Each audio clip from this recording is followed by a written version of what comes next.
আসসালামু আলাইকুম ওয়া রাহমাতুল্লাহি ওয়া বারাকাতুহু। আলহামদুলিল্লাহ ওয়াসসালাতু ওয়াসসালামু আলা রাসূলিল্লাহ আম্মা বাদ। সুপ্রিয় দর্শক শ্রোতা, আমাদের প্রিয় মাতৃভূমি বাংলাদেশের ফেনী, কুমিল্লা সহ কয়েকটি জেলায় ভয়াবহ বন্যা দেখা দিয়েছে।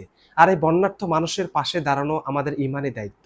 আর হাদিসের মধ্যেও অসহায় মানুষকে খাদ্য, বস্ত্র দান করার অসংখ্য ফজিলত বর্ণনা করা হয়েছে।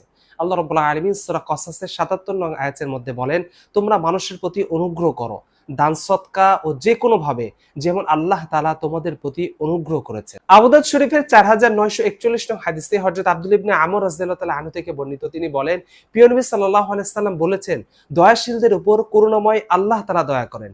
তোমরা দুনিয়াবাসীকে দয়া করো, তাহলে যিনি আসমানে আছেন তিনি তোমাদের প্রতি দয়া করবেন। অর্থাৎ আমরা যদি বন্যার্থ মানুষের পাশে দাঁড়াই, আমরা যদি তাদের উপর দয়া করি, স্বয়ং আল্লাহ রাব্বুল আলামিন আমাদের প্রতি দয়া করবেন ইনশাআল্লাহ।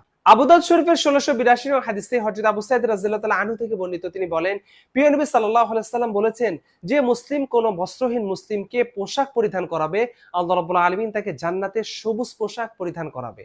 যে মুসলিম কোন অভুক্ত মুসলিম ভাইকে আহার করাবে, আল্লাহ রাব্বুল আলামিন তাকে জান্নাতের ফল ফলাদি খাওয়াবেন। যে মুসলিম কোন পিপাসু মুসলিম ভাইকে পানি পান করাবে, আল্লাহ রাব্বুল আলামিন তাকে জান্নাতের মোহরযুক্ত বিশুদ্ধ পানি পান করাবে। তাই আমরা যদি বন্যার্থ মানুষের পাশে দাঁড়াই আর যদি তাদেরকে আহার করাইতে পারি, আল্লাহ রাব্বুল আলামিন আমাদেরকে জান্নাতের ফল ফলাদি খাওয়াবেন। আমরা যদি তাদেরকে পানি পান করাইতে পারি, আল্লাহ রাব্বুল আলামিন আমাদেরকে জান্নাতের মোহরযুক্ত বিশুদ্ধ পানি পান করাবেন। আমরা যদি তাদেরকে পোশাক দান করতে পারি, আল্লাহ রাব্বুল আলামিন আমাদেরকে জান্নাতের সবুজ পোশাক পরিধান করাবে। তাই আল্লাহ রাব্বুল আলামিন আমাদের সবাইকে বন্যার্থ মানুষের পাশে দাঁড়ানোর তৌফিক দান করুন এবং তাদেরকে সাহায্য সহযোগিতা করার তৌফিক দান করুন। আমিন।